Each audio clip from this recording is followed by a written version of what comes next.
yarakoze Pasiteri Zayi umaze kuturagiza Imana.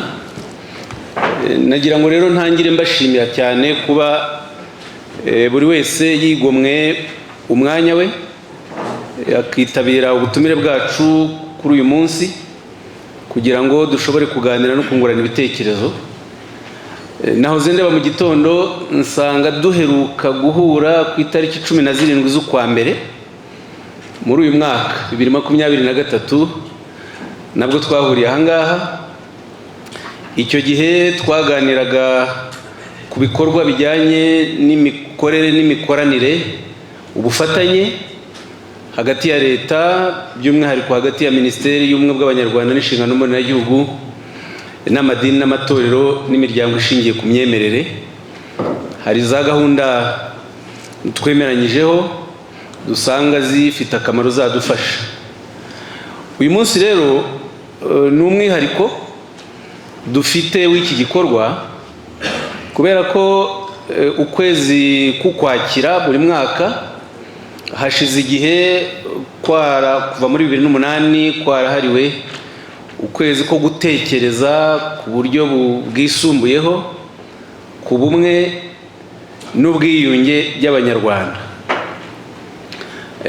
Uyu mwaka twongeyeho irindi jambo ryitwa ubudaheranwa. Ubwo nibyo nagira ngo mpereho nsobanura ubumwe n'ubudaheranwa. Ubumwe bwo ntabwo bukeneye n'ibisobanuro, murabizi ubumwe ni imwe mu ndangagaciro ikomeye z'umuryango nyarwanda. Nicyo cyerekezo igihugu cyacu cyafashe nyuma ya Jenoside yakorewe Abatutsi kugira ngo igihugu gikomeze kwiyubaka, twigire ku mateka, ariko dukomeza kubaka igihugu gishingiye ku ruhare rwa buri munyarwanda, ku gaciro ka buri munyarwanda no ku mutekano wa buri wese, imibereho myiza ya buri munyarwanda. Ibyo byose ubumwe ni yo ndangagaciro ya mbere ifasha ko bugerwaho. Ubwiyunge, hari abantu tujya aho dutanze ibiganiro bakatubaza batari ko se ubwiyunge ko butakivugwa cyane, ubwiyunge bwarahagaze twabugezeho? Oya, ubwiyunge ni turacyaburimo, ni icyerekezo. Ubwiyunge ni ngombwa, bugomba no gukomeza, buri mu mahame, buri mu cyerekezo kiri mu itegeko nshinga rya Repubulika y'u Rwanda, aho no mu ndangashingiro tubisangamo yuko igihugu cyacu kizahora kibuka amateka ya Jenoside yakorewe Abatutsi n'ingaruka yateye, hagamijwe kubaka ubumwe, ubwiyunge bw'Abanyarwanda kugira ngo ayo mateka atazasubira. Ubwiyunge ariko urubyiruko hari challenge baduha, kandi urubyiruko nk'uko ibarura ryabitweretse y'umwaka ushize muri 2022, urubyiruko rufite imyaka munsi y'imyaka 30 ni 65.3%. 65.3% bafite munsi y'imyaka 30. Challenge rero baduha nuko batugaragariza ko kandi bafite ukuri kurahari ko abari bakuze muri Jenoside bari bafite imyaka 4-5. Bivuze ko uwo muntu, abo bantu ntawe bakoreye icyaha, yewe kuba wenda hari abakibakoreye barahari kuko harabiciwe ababyeyi ari batoya, ariko abo nta cyaha bakoze, bari bataragira ubushobozi bwo kwica cyangwa kuba ibyitso by'abicaye. Rero hakaba n'abandi benshi noneho bavutse nyuma ya 1994, abo badafite uwo biyunga nawe kuko ntawe bakoreye icyaha, yewe nta wakibakoreye mu buryo bw'ako kanya kuko bari bataravuka nyine. Bakumva rero hagati yabo iyo babwiye ubwiyunge gusa bumva atari inshingano ibaraje ishinga nk'uko twabivuga. Ariyo mpamvu twarebye tugasanga ubundi koko yego ubwiyunge bureba n'igihugu cyose, birumvikana n'umuryango nyarwanda ugomba kureba ibyawukomerekeje ukiyunga nk'umuryango nyarwanda, ariko igice kinini cy'ubwiyunge kireba uwakorewe undi cyaha n'uwagikorewe, nibo bakora iyo démarche yo kwemera uruhare, noneho n'abagiriwe n'aba bakorewe icyaha nabo bagatera intambwe yo kwemera imbabazi basabwe, byabakundira babishobora kenshi munabigiramo uruhare, za mbabazi bakazitanga, ubwiyunge bugashoboka. Mwumve ko duhamye aho ngaho ubwiyunge bushobora guhaba hagati y'ibyo byiciro gusa. Noneho natwe mu rwego rwo kwigisha ugasanga rwa rubyiruko rwinshi ibyo tubabwira nk'uko babitugaragariza ugasanga bo ntibibareba cyane, bavuga bati ntitwari duhari, twebwe twimereye neza, turi mu gihugu gifite amahoro, muradusaba kwiyunga nande cyangwa gusaba imbabazi ndi. Ariyo mpamvu twaje gusanga ari ngombwa kongeraho iyi ndangagaciro y'ubudaheranwa. Ubudaheranwa iyo urebye ntawe butareba. Ubudaheranwa kubera ko amateka abanyarwanda twese twanyuzemo mu buryo butandukanye, twese dufite ibikomere by'amateka. Yewe n'abahanga barabyerekana ko ibyo bikomere bigenda bisimburana uko imyaka itaha, ntibihita bikira ako kanya. Uvutse asanga ababyeyi be babifite, hari ibikomere nabyo bikomoka kuri ayo mateka. Abana batoya nabo bakurana, ugasanga muri za generation bya bikomere, ya trauma iragenda iba nayo igenda mu myaka ku yindi, mu byiciro by'abantu ku bindi. Ibyo bikomere by'amateka rero abantu bagomba kumenya kubikira kugira ngo bitaduherana. Ubwo budaheranwa rero burareba noneho buri wese. Niyo narebye n'imibare y'ubushakashatsi munsi sinyijyamo, ariko birabetwereka ko urubyiruko ruri munsi y'imyaka 20 bafite icyiciro kinini cy'ibikomere bishingiye ku mateka. Mikomere yaba abana bavutse bakavukira mu mahanga, ababyeyi barahunze, hari ibikomere bafite. Abafite ababyeyi bakoze jenoside, hari ibikomere bafite. Abafite ababyeyi bazize jenoside bagasigara ari imfubyi cyangwa bagasigara umubyeyi umwe, nabo hari ibikomere bafite, gutyo gutyo. Ubwo budaheranwa rero ni imwe mu ndangagaciro dusanga ikomeye yadufasha kwigisha no gushingiraho kugira ngo dufatanye nk'abanyarwanda kureba uburyo ibikomere bishingiye ku mateka bitakomeza kudukurikirana ngo bikurikirane n'abavuka n'abazabakomokaho. Ibi kandi mubigiramo uruhare cyane.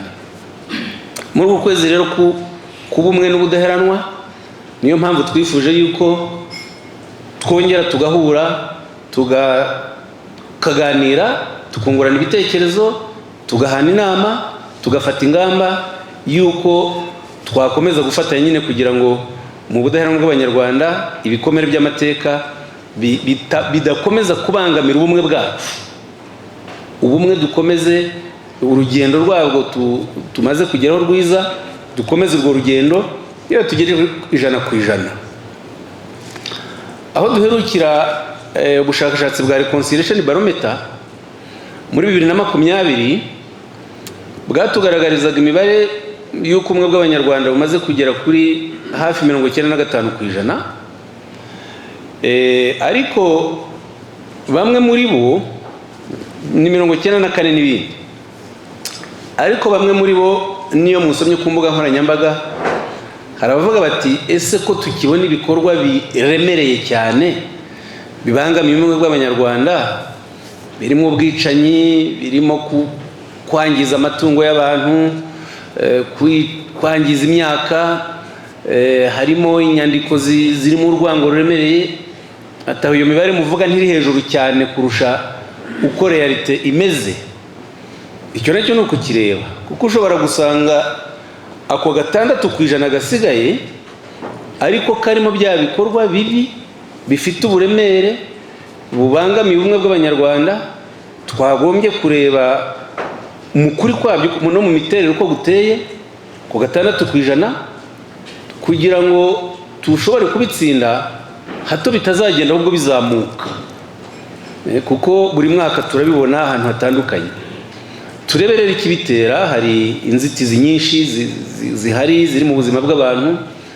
Tuvugisha ukuri, twifuje ko ibi biganiro turanabikora hose no mu turere, ngira ngo aho muri mushobora kuba mubibona, mu bigo bya leta, za ministeri, amashuri, kugira ngo abantu baganire aho bari ibyo babona koko bibangamiye ubumwe bw'Abanyarwanda, ibyo babona bituma bwa budaheranwa nk'indangagaciro idufasha gusohoka mu bikomere by'amateka, ariko ugasanga ntibigerwaho. Nicyo kinini twifuje ko tuganira ahangaha, kugira ngo dufatanye kureba turacyazitiwe n'ibihe bintu nyirizina. Ntibibe bya bindi abantu bahura ugasanga muraganiriye byiza gusa, ariko mwaba muri nka babiri ukavuga uti runaka uyu mwibonamo, ugasanga hari ukuri musohoye, dusohoye turi babiri, turi batatu cyangwa bane, tudashobora kuvuga turi mu ruhame. Icyo twise ukuri kwa ba bandi bane bibonanamo, biyumva ko bahuje, mu by'ukuri nibyo bibangamiye ka 6%, nibyo bituma katagerwaho. Aho rero niho dukeneye ko dutinyuka tukavuga. Ubu tumaze imyaka hafi 30 turi mu mahoro, twubaka ubumwe bwacu. Twagombye kugera kuri urwo rwego. Niyo turebye isesengura, dufata icyaha kimwe cy'ingengabitekerezo ya jenoside, iyo dusesenguye imibare buri mwaka, urebye mu kwezi kwa 4 gusa, buri mwaka haboneka abantu bari hagati ya 200 na 300 bakurikiranywe ku cyaha cya genocide ideology. Abo ni benshi, ni imibare myinshi. Bikanda benshi muri abo ugasanga ni rwa rubyiruko twifuza ko rudaheranwa n'amateka, ariko wakurikira urubyiruko ugasanga rubivana mu bakuru mu byo bababwiye, cyangwa ibyo basomye byandikwa n'abakuru, cyangwa ibyo bavuga, baba bari mu Rwanda cyangwa se abari mu mahanga. Birerekana rero ko twebwe abakuru hari intambwe tutaratera mu gukira ibikomere byacu, buri wese ku giti cye, ariko no kubwizanya ukuri kw'amateka, no kubwizanya ukuri ku bikibangamiye bwa bumwe nyakuri bwacu. Ndumva sinshaka gufata umwanya munini cyane, nicyo nagira ngo nshimangire ko iyi nama si inama, ni ibiganiro kugira ngo twebwe koko ndavuga ko turarebera abandi, twebwe ko twese duhagarariye abandi, turi imboni z'abandi. Mu kuba rero turi imboni z'abandi, niturebe mu kuri koko ibyo tuzi tubona bibangamiye ubumwe bwacu, biduherana, noneho tuvuge tuti turasanga ari ibi, dore inzira yo kubikemura, dore inzira yo kubisohokamo. Hanyuma rero twebwe nk'inzego za leta, natwe ni ukureba uburyo izo ngamba ziba zavuye mu biganiro nk'ibi zishobora kuba zajya muri politiki cyangwa se mu zindi gahunda z'igihugu zafasha gukomeza kubaka iyi nzira y'ubumwe, ubwiyunge n'ubudaheranwa. Nagira ngo nsoze nongera kubashimira kuba mwitabiriye ubutumire, kandi mbifuriza kugira ibiganiro byiza muri iki gitondo. Nizera yuko biri butange umusaruro uhagije, kandi rwose ntihaze kugira ugira ingingimira cyangwa gutinya uko ariko kose. Ni ibiganiro biri hagati yacu bigamije kudufasha gukomeza kubaka igihugu cy'urubyiruko rwacu, rw'abana bacu, kugira ngo bakomeze kuzagira igihugu cyiza, bazakomeze kucyubaka kiri mu mahoro asesuye nk'uko tubyifuza. Murakoze.